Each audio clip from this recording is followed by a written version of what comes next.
Hello and welcome to With Open It's Possible, the 2023 Open Education Week virtual conference hosted by Texas Tech University Libraries. We want this to be a welcoming space, so any form of harassment will not be tolerated and may result in removal from the virtual conference throughout the week. As a courtesy to our speaker, please keep yourself muted unless asked to unmute. This session is being recorded and will be posted on the TTU Libraries YouTube channel after the conference has completed. And closed captioning has also been enabled, I believe. If not, please let me know. In the chat, I am putting a link that will take you to the conference homepage, where you will find a brief description of the conference, a presentation schedule for the week, and then information about our keynote speaker.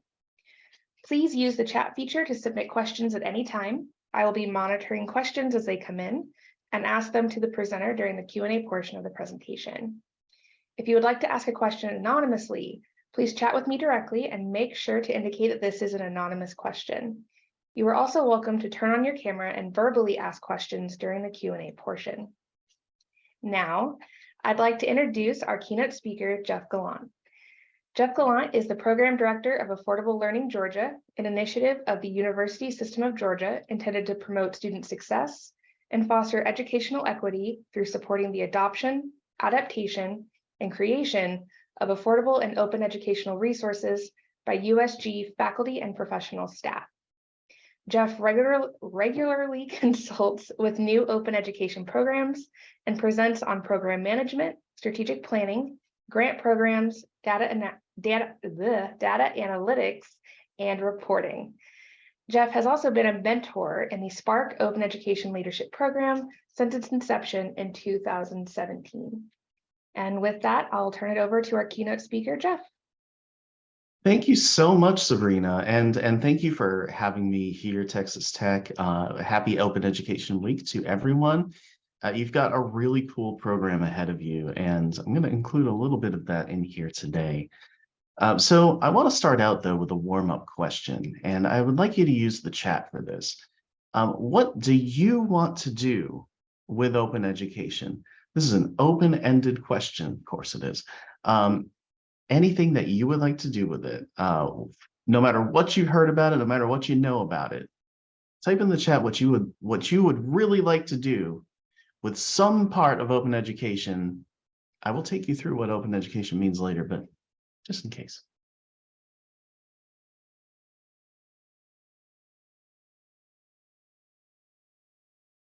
Jenny says, make STEM information easier to access. Absolutely, it's super important, particularly right now.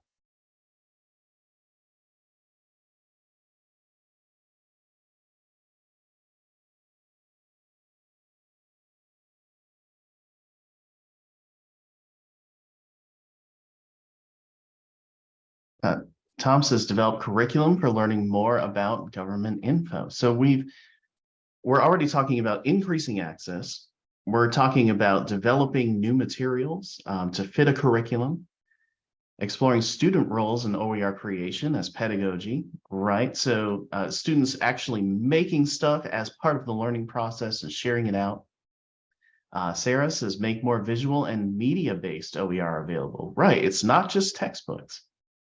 Sabrina says, encourage an equitable learning environment. As you are doing, Sabrina, that's excellent.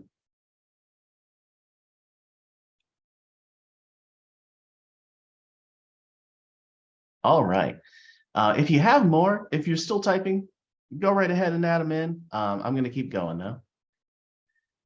So just a little bit about me, and I won't talk much about our program or anything today, but I'll let you know who I am. So I started out as a musician. I was a saxophone performance guy.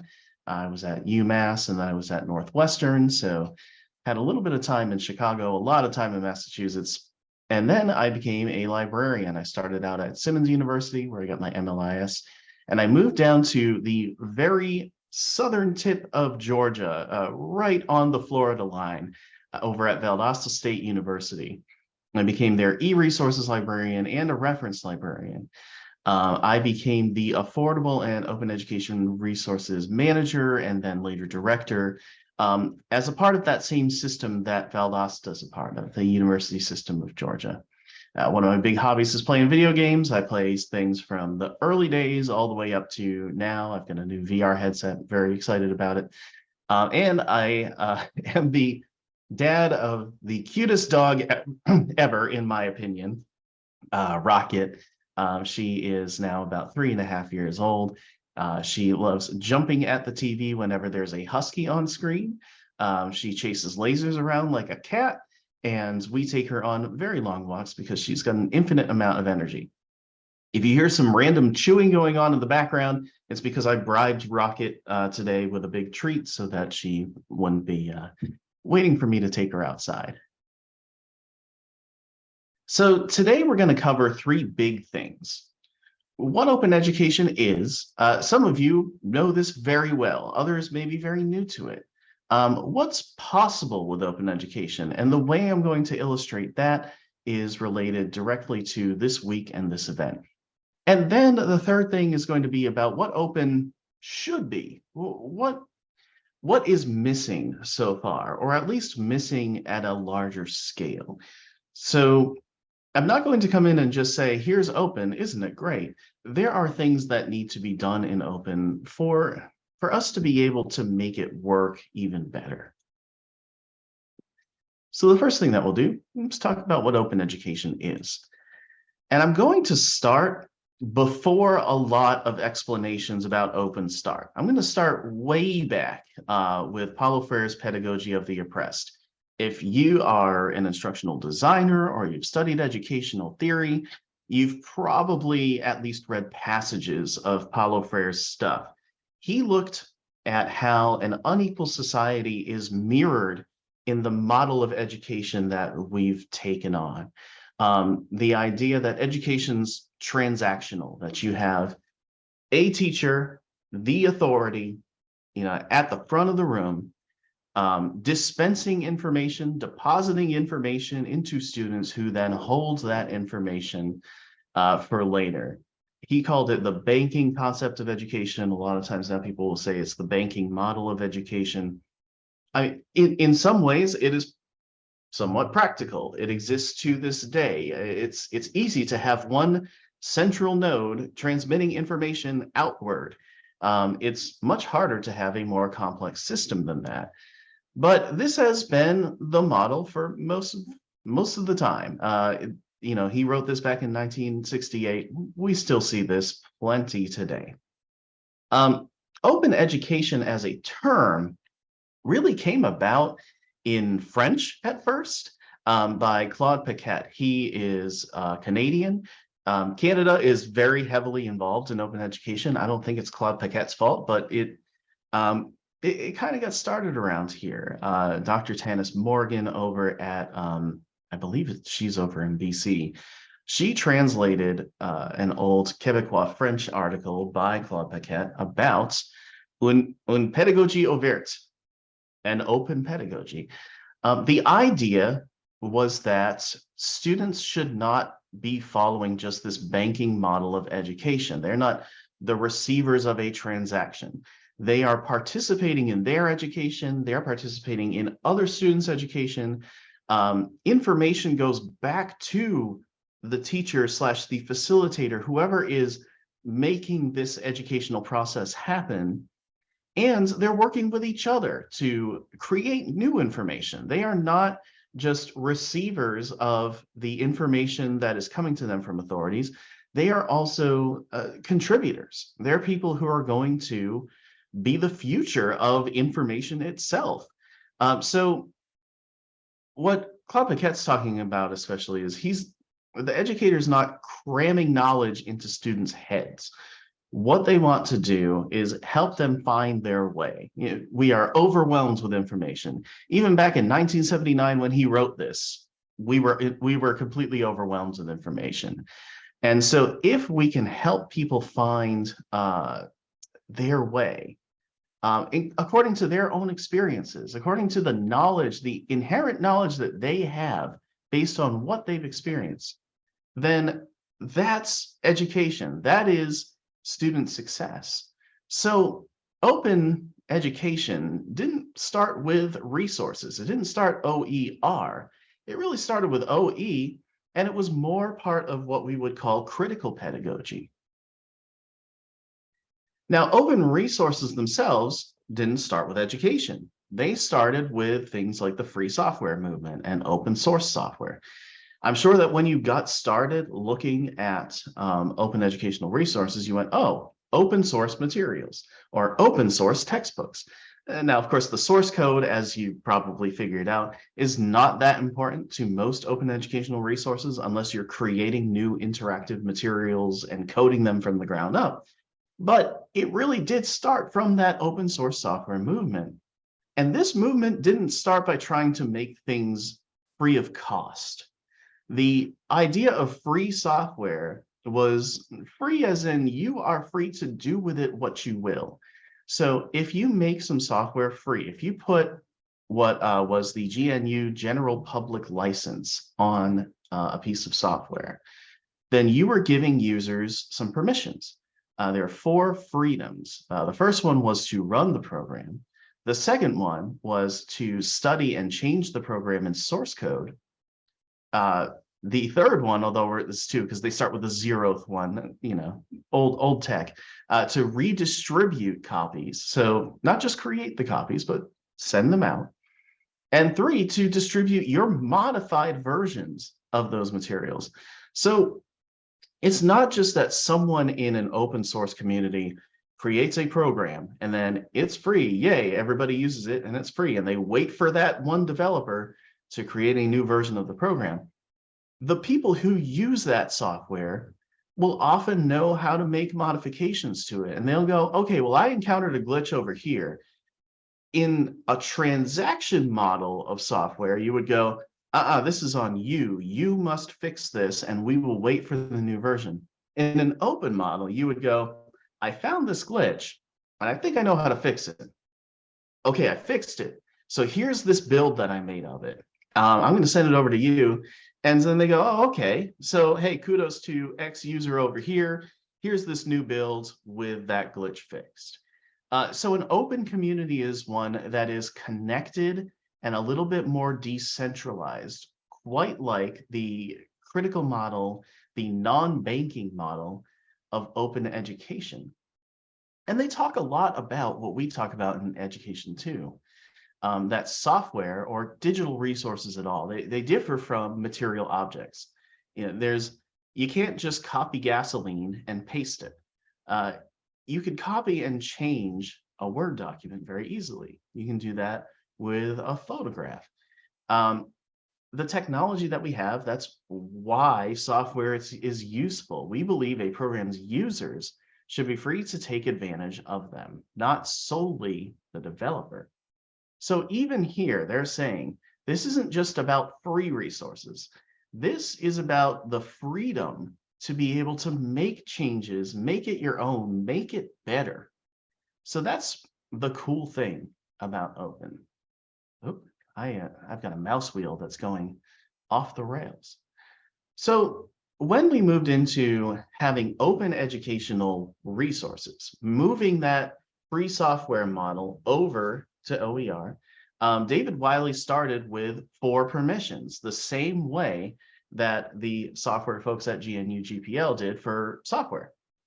He added a 5th one after that. And the reason why he added a 5th one was because of where business was going at the time.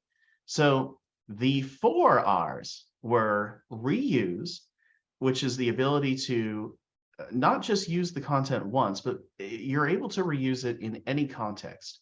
You're able to have this textbook on Texas government when you're learning about it in school, but also you can use it as a reference point when you're working as a page or when you got elected to office. You still got that there for you, just in case you're familiar with it. It's nice.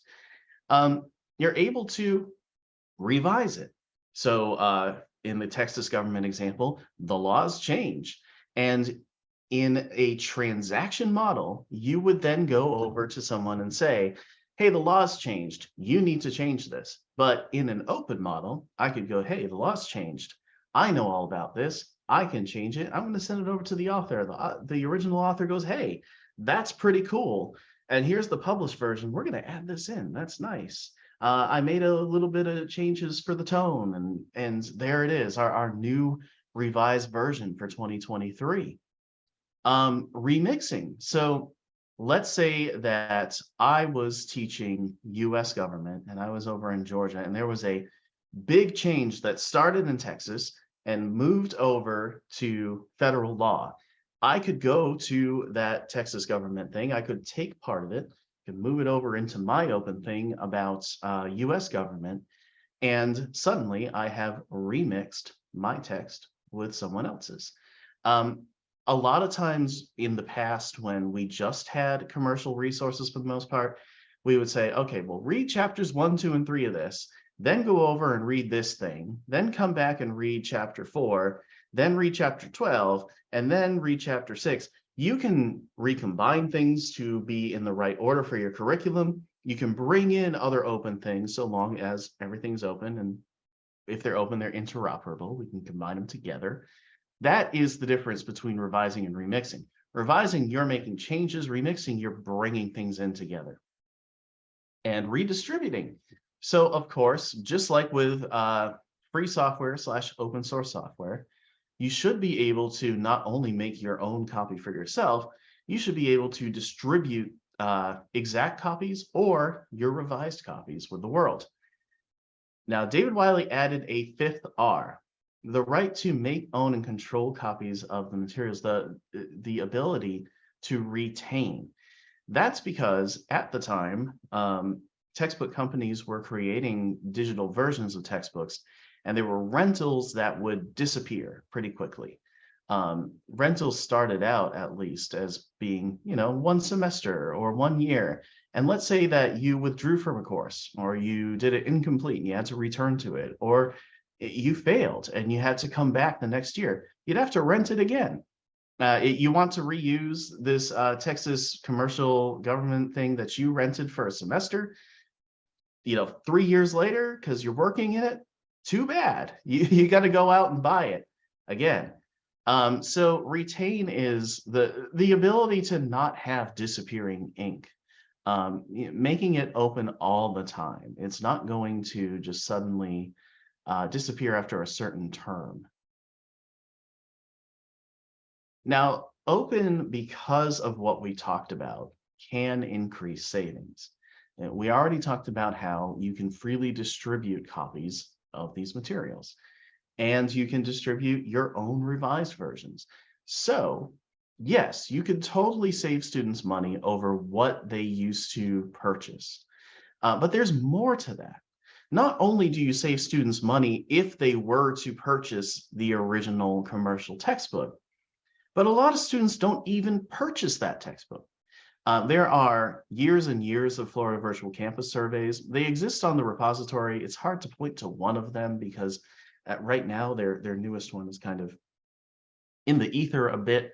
But I could point to just about every single one of them, and they surveyed about 20,000 students in each of them. About 60% or so would say that they did not purchase the required materials for a course. And they knew, because they answered a further question, that this could hurt their grades. And they still did it because they could not afford to purchase those materials. So not only are you saving students money, you are increasing access to those materials, because those students who were not going to be able to pay money for those texts, they are able to have them on day one. They're just there. So you can increase chances for student success for those students without those funds. Now, if you're doing research on this later on and you're trying to measure student success, it's worth it to note that you really want to measure, does it increase success for the students who we thought we were addressing? Often that means going into institutional data and seeing who is Pell eligible and who is not, and whether or not that's successful. A study at UGA did that too. But be sure to know that you're measuring what you're measuring when it comes to the effects of access. Now, also, when you're modifying resources, you can modify them just to fit how you teach. That's cool. That's great. And at the very least, that's possible. But there's more to it than that. If you can modify resources, you can make them hyper relevant to your students. Let's say that they not only are in a particular major at your institution, but they're going into a few businesses that are in the state. You can connect it further to the competencies those businesses want. Or let's say that you have a student population that isn't being addressed in commercial textbooks that well. It's just not including them. They're not represented. You can remix things and revise things to make it more representational of the students that you have. The idea is that things are going to be more relevant, hyper relevant to them. On our final reports over at Affordable Learning Georgia from the grants that we give out, students often say that the quality of the resources that they've used is connected to how close it is to what they've experienced, what they are planning on doing in their career, and what they're being held accountable for in their course. It's relevance, relevance, and relevance the whole time. So being able to revise resources to make them more relevant is super helpful. Now, how does this all get done? Well, they are usually done through open education licenses, and that is through Creative Commons. Creative Commons licenses, if you put something like a CC BY license on it, like I did on this presentation, you are saying, this first one here, that so long as you attribute the original work, you can do those 5R permissions with this resource. You don't have to get in contact with me. You don't have to email me. You don't have to find out whether or not I'm on Twitter. I moved off of Twitter, so that's why. You can just immediately use them. And then you add on a couple of things onto these Creative Commons licenses to put some additional stipulations on there. So by that top one with the human, that is attribution. That is just, you need to let people know who this was originally by. SA is share alike. And this goes back to a lot of those old open source licenses. The idea is that this resource is free and you're free to do whatever you want with it so long as you attribute the original, but also you need to share your stuff under this same license. You need to pass that freedom along to the next person that uses it and remixes it and makes a new thing out of it. It's kind of in the old spirit of open source, making sure that it's free, as in having the freedom to do what you will with these cool resources. NC is non-commercial. This is a thing where you cannot profit off of the materials that you create using this resource. Now, this gets a little bit fuzzy when it comes to involving third parties in access, right? So if you have some students who they just do not have digital access to materials that often, they need a paper copy, and you go to a copy center with a by NC license, non-commercial, they can still print it out for you and you can still give it to your students. You can't sell it to them at a profit. You can't make any margins off of that. Your bookstore can sell print copies of this so long as it is at the cost it took to print them out and no more than that. But if there's any commercial use, if there's any making money off of it, you can't do that with NC. Then you can combine all three of these together for by NC SA. So everything I just talked about, you smush them all into one license, and that's that big one down there. There's another thing you can add, and I haven't even put the licenses on there for it because you don't want to add it to an educational resource. It's called no derivatives. It's got an equal sign there. You can make copies of the thing, but only in its original form. You can't remix it. You can't redistribute copies of it with that revision. You can only copy and redistribute the exact same version. Creative Commons made this stuff also for artists and musicians. And if something's very close to their heart and special to them, you know, you made a song for someone you love, you don't want it being mashed up into a Eurodance remix, okay, put no derivatives on that. Or you did some cancer research and you've got a whole data set of it. You don't want it revised by others because this is hard research. This is stuff that you want to get out there, but you don't want it to change. okay, put ND on there. But when it comes to pedagogy, relevance is king and queen and all the monarchical references. You want things to be relevant for your students. And so that always will involve a little bit of revision and remixing. You're going to want to make some sort of derivative version of the other person's resources. So you never want to put that ND thing on there. So I've kind of put it off to the side. So that's how it works. You're giving permissions immediately, so you can use them immediately without having to reach out to anybody. So open pedagogy goes beyond just the resources, but it kind of goes backwards to the old definition of open education.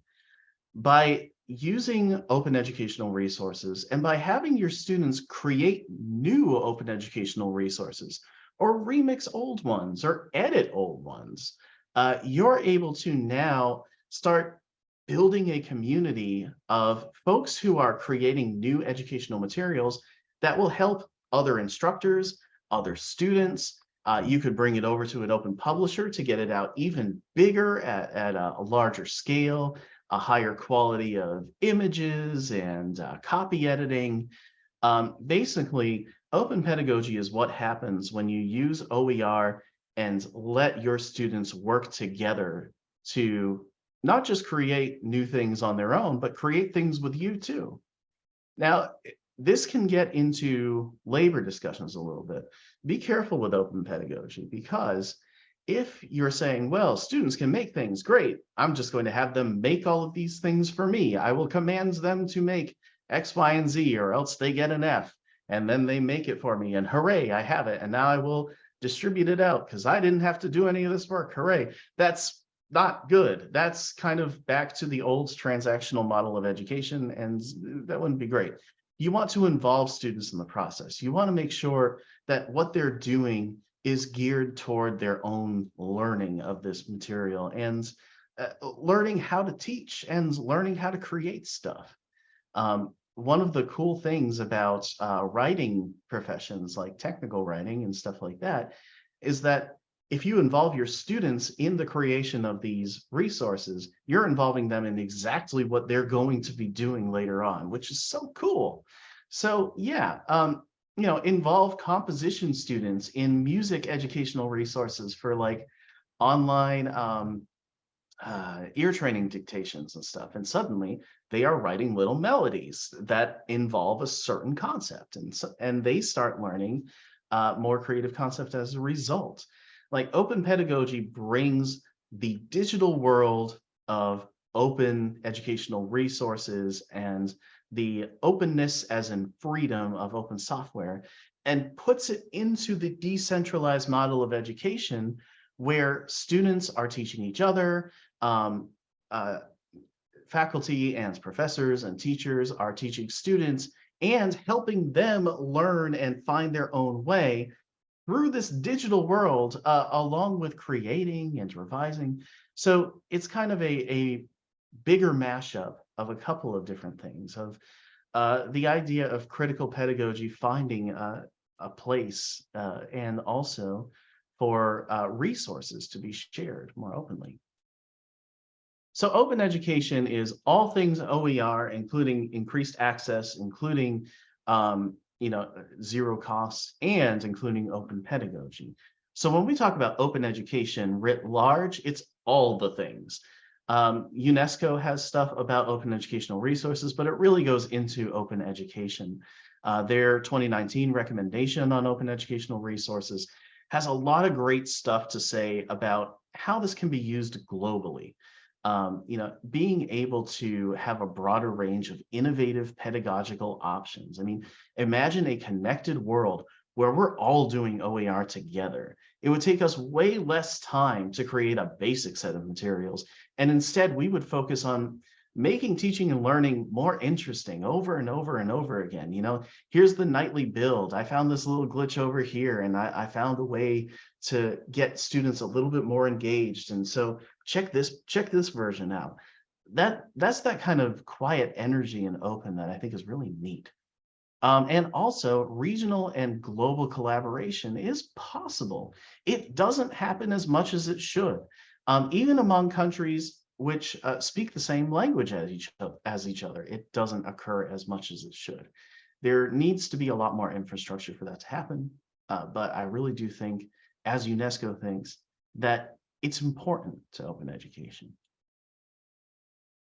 So now I'm going to look a little bit at what's possible with open education. Now that we've gone from the origins all the way up to the definition, including what you can do with it, here's some examples of what's possible. And these are all examples that you will see here at Texas Tech throughout Open Education Week. The first one is about student creation of open educational resources. Leah Caruth from Angelo State University today, right after this, is going to do a presentation on developing skills beyond the classroom, students creating OER. That's going to be super cool. And I hope that you stick around to listen to Dr. Caruth talk about this. The next one is about connecting distance students together. So you've got students in a French program at Angelo State University, and they are in asynchronous distance classes. So they're not all meeting at the same time. But Dr. Milch and Dr. Cody, they're going to talk about how they're using OER to connect all of these students together, building personal connections, which I think is really cool. We don't often talk enough about personal connections when we talk about student success and we talk about student success data and stuff like that. I think this is a really nice way to look at it. So be sure tomorrow at 10 o'clock to check this one out. Enhancing and redefining what it means to be a resource at all, what it means to be a textbook. Someone earlier was talking about making visual and media-based OER more available. This is a presentation like that. They're using a platform called LibreText, which is a very extensible type of open education platform, which kind of reaches out to various programs and kind of brings them all in. And MyOpenMath, which is an online version of a thing that you can host on your own that does the automatic correction kind of stuff that a math homework platform would do, but in an open environment. And yeah, so this is creating a textbook, but creating an interactive and online textbook for Math 1324. So that happens in 2 days, and that's from Dr. Taylor at Angelo State University. Now with open, you can also make very relevant resources, not just for what your course is, and not just for what the career paths of your students are going to be, but for who your students are at the moment. Maybe you have been working with books that are just outmoded for the students who are currently in your course. This presentation takes a look at creating an electronic resource, an open educational resource for Gen Z students. So this is 3 different professors at Texas Tech University on March 8th, talking about how they did that. You can also, of course, and this is kind of the default thing, maybe the first thing you hear about open, you can increase affordability. You can save students money, but you can also, in doing that, increase access to education. So this is a bigger bird's eye view of what programs like open education programs and affordable resource programs can do to fulfill the access missions of institutions. So this one is looking a lot more at the administrative angle of like what OER's place is in making stuff more affordable and therefore making education more accessible to the region and to the state. And there are open education resources out there that really could not be produced at a large scale because they have to be local. There is an OER that is just on Texas government. And this is the example I was using earlier because it is happening. On March 10th, Dr. Gritter over at Angelo State University is going to talk about implementing a Texas government OER in his course. So yeah, this is about having that kind of hyper relevant stuff.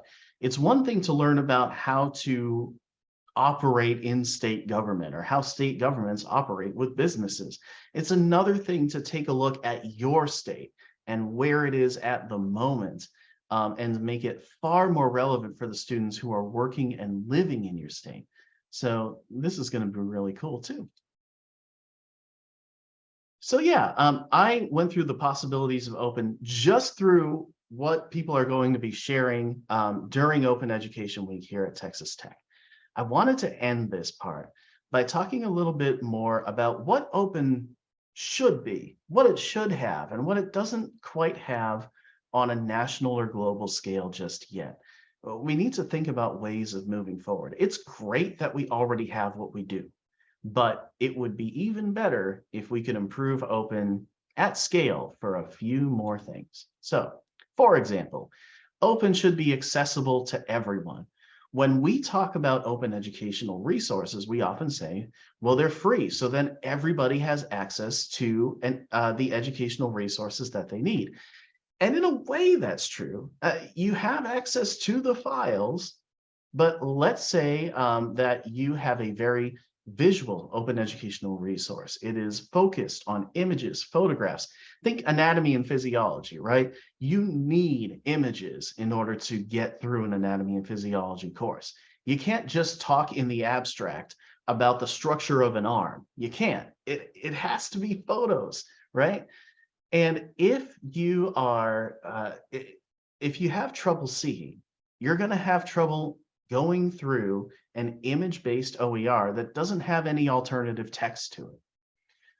Alternative text needs to be able to describe what is in each image. And that's just one example of ways that you may not have access to the same educational content that somebody else does simply because someone didn't make it as accessible as it should be. So open needs to have accessibility for students with disabilities, for students with different abilities, for students who just have a different way of thinking. Structured text, ways to make sure that your headings are all in the right place. That is another way to be able to jump between different aspects of your text document. And for people with screen readers, that's great. But also for people who have attention disorders, that's another way for them to organize themselves when they're looking at it. Screen readers also are not just for people who are having trouble seeing. It also can help if, let's say, you want your stuff read to you. If you have to drive for 3 hours every day, like I used to go to library school, sometimes you want someone to read something for you. That kind of stuff can help just based on your situation, not just based on your body and its abilities, but just what's happening in your life right now. Accessibility is super important for that. And we have somebody here in the audience, Tiffany Tiarina, who is a super champion on accessible OER. She made our program, Affordable Learning Georgia, so much better through her changes to our accessibility training and how we address it. We started addressing it not as accountability under the law. Yep, hi Tiffany. But more towards here's the stuff you can do with the tools that you use as a faculty member, as an author. It's way more approachable that way.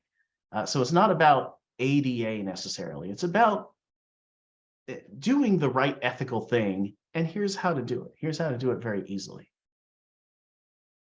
Now, open should also include all. I already had talked a little bit about this earlier, that your students are not going to be the same as the students who are learning the same things in New Mexico. They're not going to be the same as people who are learning it in North Florida.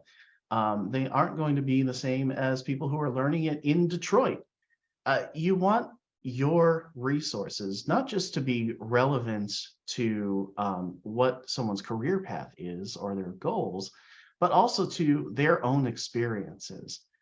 So not not everybody has the same experiences. And if you look through an open resource and you say, well, gee, this is pretty specific to Fairbanks, Alaska, and I am over in Southern California where things are very different when it comes to climate and water management. Well, I had better change. Who is being represented here? It's a really big part of it. So be sure that you are including, and think of your different groups who are there, including all. Like, do you have a lot of people of color who you are teaching? Are there just a whole bunch of white people in the text? You probably need to do something to change that so that they can see themselves in the examples in the text. Open needs to be connected too. There are probably a few of you out there who look at what it takes to put open into your course or to create an open resource. I mean, writing a textbook is a huge deal. Writing a chapter is a huge deal. And you go, well, you know, if I'm the one who's responsible for all of this, and then I have to get the word out to all of my colleagues in the department and in other departments, and I have to bang on their doors and do all of that. I have to get it hosted somewhere. I need to make sure that other people can find it. I need to make sure other people can remix it. I need to make sure that all of the copyright is exactly the way that it should be, that I've got everything attributed correctly. If all of those responsibilities are just on you, then we are not connected enough to make this happen. We need to be able to support each other throughout this process. If you want to organize something, there are often librarians who can help you out with that. If you want to know how to make something work in an online course, instructional designers are great people to reach out to for it. Or if you just want to find out whether or not you're doing something in a pedagogically sound way, instructional designers are there for you too. Also, like the hosting part of it. Sometimes there are scholarly communication librarians who do all the repository work in the background. Sometimes this stuff will be hosted on things like LibGuides, which are just very easy ways to make an organized website.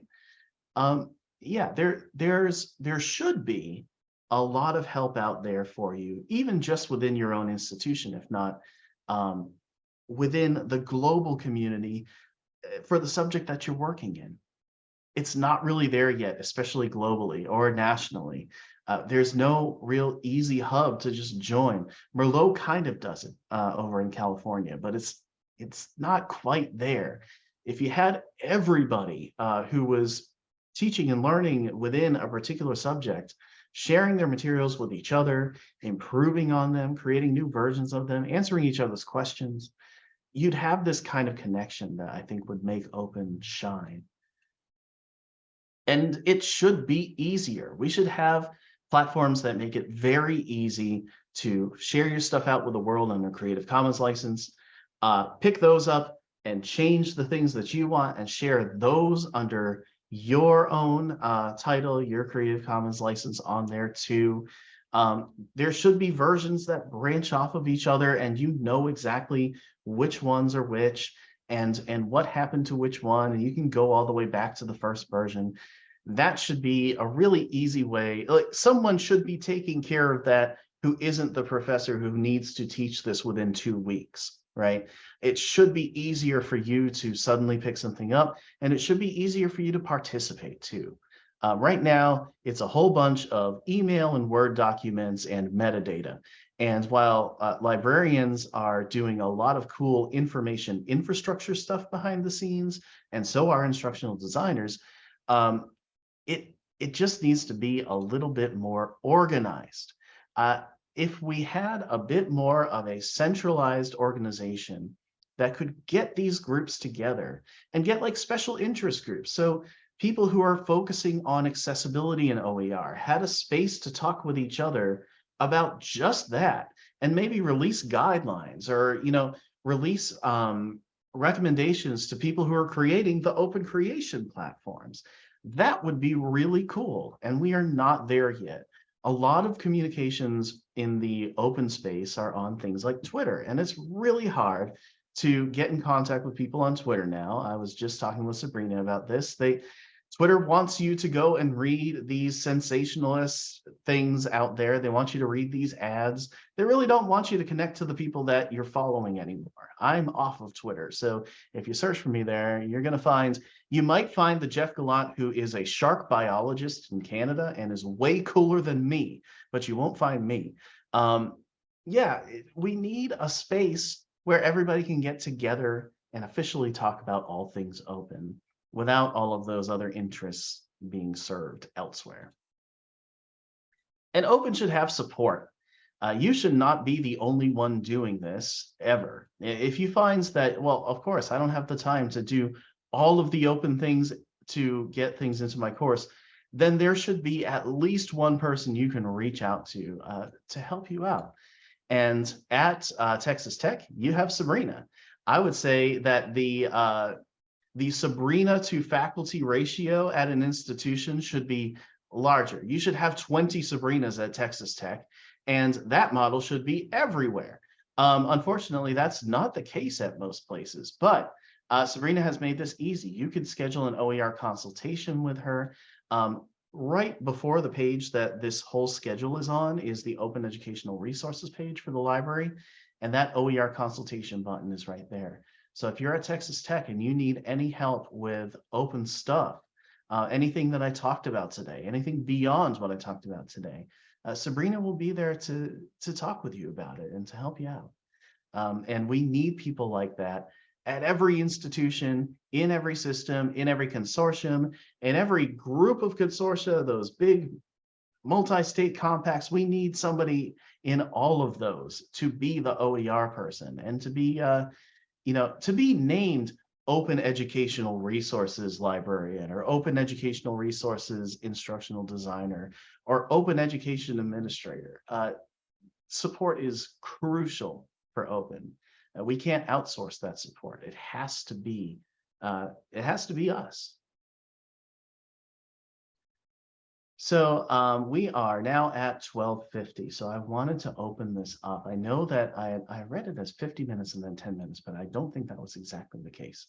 But I would like to see if anybody has any questions. I've got my contact information below. You can check out our website at affordableLearningGeorgia.org, and you can send me an email at jeff.gallant@usg.edu. So I'm going to be quiet and wait for your questions.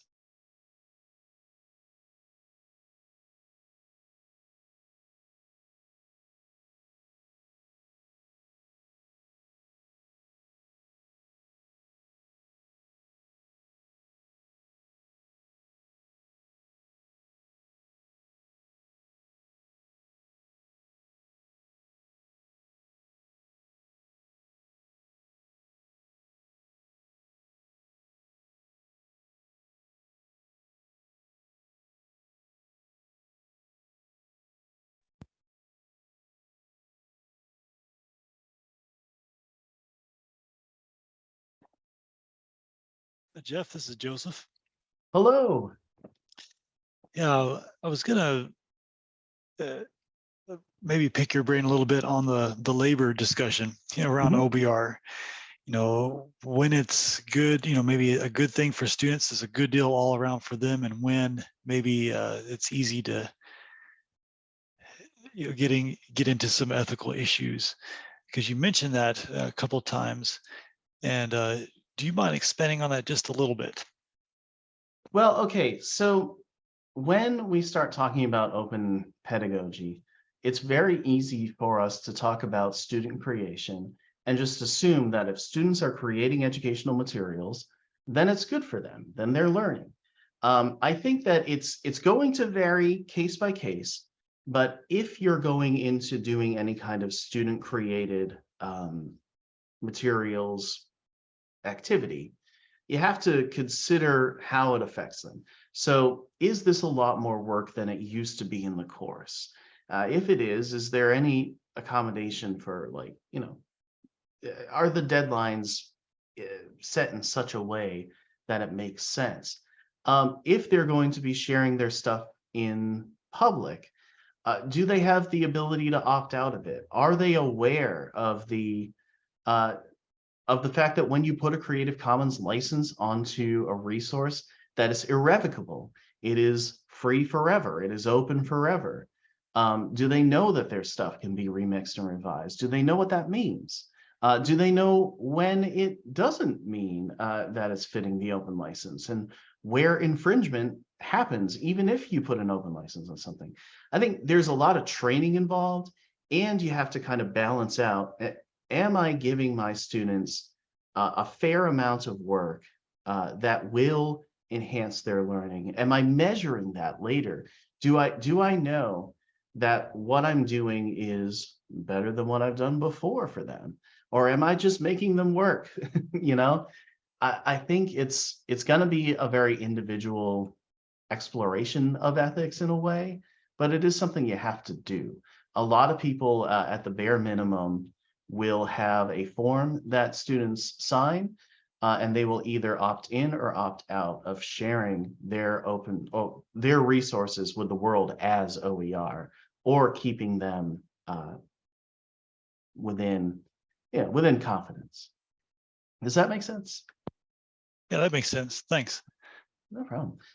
Tom says, do you use OER being generally accepted in faculty tenure considerations? So we, Tiffany and I, put together a set of guidelines a couple of years ago on tenure and promotion. There was a national organization called Doers 3 that put together a matrix of how different kinds of OER activities could fit into the different buckets that we usually have for tenure and promotion, being research and teaching and service. And so they have, different things. If it's authoring OER, it's one thing. If it's reviewing OER, it's another. If it's authoring a peer-reviewed OER, maybe that fits even more into scholarship. If you brought in a huge grant and you brought in funding for it, does that matter in tenure and promotion? And those guidelines are not just for individual faculty to say, okay, well, this is going in my portfolio. It's also for the committees to consider putting OER work directly into their considerations. Now, ours have a fourth bucket because our system decided to have a fourth bucket for things under student success. And the way that student success works in those four buckets is complicated. We could talk about it later. But basically, we remixed that one to fit our own needs in the spirit of making things hyper relevant when they're open. So yeah, those tenure promotion guidelines are the ones that Tiffany just shared.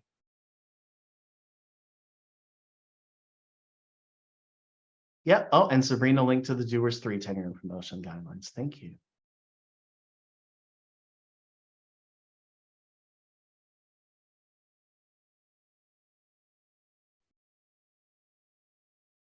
Okay. Well, thank you so much, Jeff, for virtually joining us here in Texas. I really, really appreciate it. And thank you. And thank you for inviting me too. Of course. Couldn't think of anyone better to do this for the keynote. Well, I could. There are two of you in here. Awesome. Okay. Well, as Jeff mentioned, there is a presentation at noon.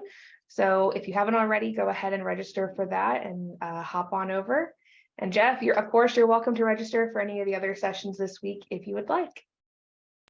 Thank you so much. Well, I will take Rocket outside. She's been very good. You never heard her the whole time, but I will see you all soon, and I will show you. Nice looking pup. Oh, good girl. Oh, she's so cute. Not yet. I'm here. Awesome. All right. Thanks, Have Jeff. a great afternoon, everybody. Bye. Bye.